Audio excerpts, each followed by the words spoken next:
اللہ تعالیٰ کے فضل و کرم سے حجاج کرام اب اچھے خاصے واپس آ چکے ہیں اور ابھی آ بھی رہے ہیں۔ ہمارے یہاں علماء کرام کا ایک پرانا دستور رہا ہے کہ جب حج کر کے لوگ آتے ہیں تو ایک مذاکرہ رکھتے ہیں، آپس میں ایک دوسرے کو تلقین کرتے ہیں اور اس میں یہ کرتے ہیں کہ حج کے بعد کی زندگی کیسی ہونی چاہیے۔ تو یہ بات ہمیں ذہن میں رکھنی چاہیے کہ دنیا کے بعض مذاہب میں تصور یہ تھا اور آج بھی ہے کہ ہم مقدس جگہ پہ اللہ کی بارگاہ میں جائیں، وہاں جا کر ہم توبہ کر لیں اور واپس آ کر دوبارہ اپنی زندگی میں اگر ہم مشغول ہو جاتے ہیں تو کوئی بات نہیں، ہم دوبارہ جا کر وہاں پہ اعتراف کر لیں گے یا گناہ اپنے جھاڑ کے آ جائیں گے۔ تو یہ بات ذہن میں رکھیں کہ ہمارے دین میں یہ تصور نہیں ہے۔ تصور ہمارے دین کا یہ ہے کہ جس کو اللہ تعالیٰ فرماتے ہیں کہ ایمان والوں اللہ کی طرف رجوع کرو بالکل اخلاص کے ساتھ اور پکی، توبوا الی اللہ توبۃ نصوحا۔ توبۃ نصوحا کا مفہوم یہ ہے کہ اگر ہم کوئی گناہ کی زندگی بسر کرتے ہیں، گناہ کے مرتکب ہیں، تو ہم اللہ کی بارگاہ میں توبہ بھی کریں کہ یا اللہ اب ہم اس کو نہیں کریں گے اور اس کو ختم بھی کریں۔ یہ نہیں ہے کہ ہم نے اللہ سے کہا یا اللہ آج تک جو ہم نے کیا اس پہ توبہ کرتے ہیں لیکن واپس جا کے ہم دوبارہ اس کام کو کریں گے۔ تو حج کے بعد کی زندگی میں جائزہ لینا چاہیے کہ ہماری دین کی حالت کیسی ہوئی،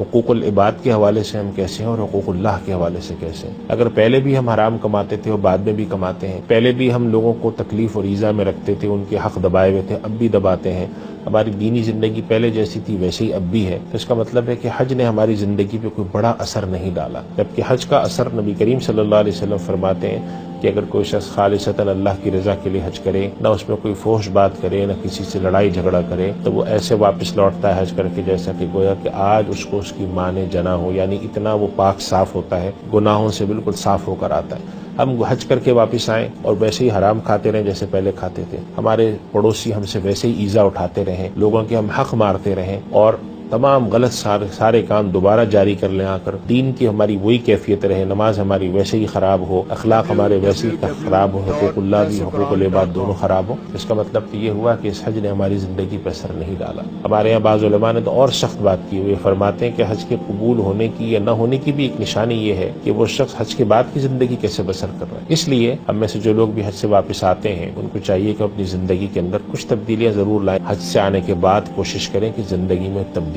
آئے، مثبت تبدیلی آئے، دین کی طرف بڑھتا ہوا انسان نظر آئے۔ اگر یہ نظر آتا ہے تو اس کا مطلب ہے کہ حج نے اس شخص کی زندگی پر اثر ڈالا ہے۔